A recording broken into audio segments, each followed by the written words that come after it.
বীরশ্রেষ্ঠ শহীদ লেন্স নায়ক নূর মোহাম্মদ শেখের ৫৪তম শাহাদাত বার্ষিকী উদযাপন অনুষ্ঠান অনুষ্ঠিত হয়েছে। বিস্তারিত থাকছে মানিক হোসেনের প্রতিবেদনে। আজ শুক্রবার ৫ সেপ্টেম্বর বীরশ্রেষ্ঠ নূর মোহাম্মদ শেখের ৫৪তম শাহাদাত বার্ষিকী।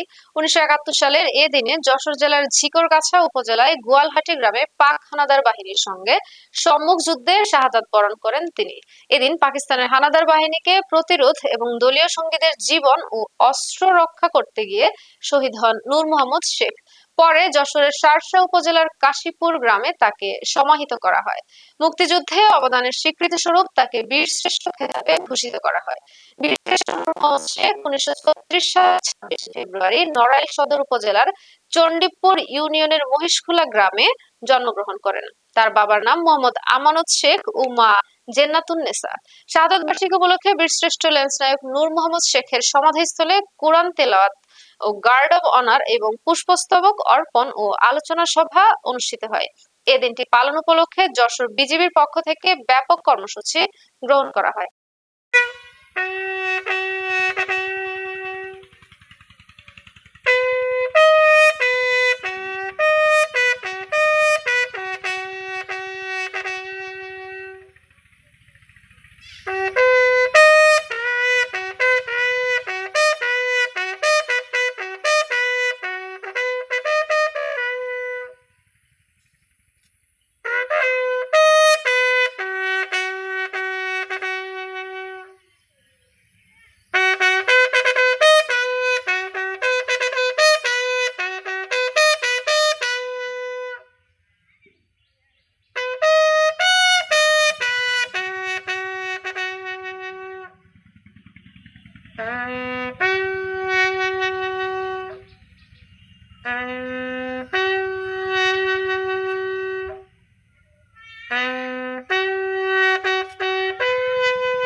ربنا آتنا في الدنيا حسنة وفي الآخرة حسنة وقنا عذاب النار رب كريم আল্লাহ তাআলা আমাদের মহান মুক্তিযুদ্ধে ১৯৭১ সালের স্বাধীনতা যুদ্ধে আমাদের বাহিনীর আমাদের সহযোদ্ধা বীরশ্রেষ্ঠ নূর মোহাম্মদ শেখ এই বাহিনীর থেকে দৌড়ে জীবন দিয়েছেন। মাওলানা তার কবরটাকে তুমি জান্নাতুল ফেরদাউসের বাগিচা করে দাও।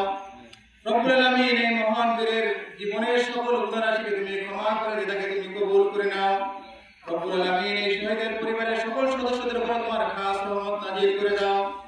রব্বুল আলামিন এই মহান বীরের আদর্শকে আমরা হৃদয়ে ধারণ করে যেন আমাদের দেশের স্বাধীনতা সার্বভৌমত্ব তৌফিক দান করো মাওলা। রব্বুল আলামিন আল্লাহ তাআলা পৃথিবীর সকল সদস্যদের জান মাল ইজ্জত তুমি হেফাজত করে দাও। রব্বুল আলামিন আল্লাহ তাআলা আমাদের সকলের নেক দোয়া এই শহীদের রূহের মাগফিরাতের জন্য তুমি কবুল করে নাও।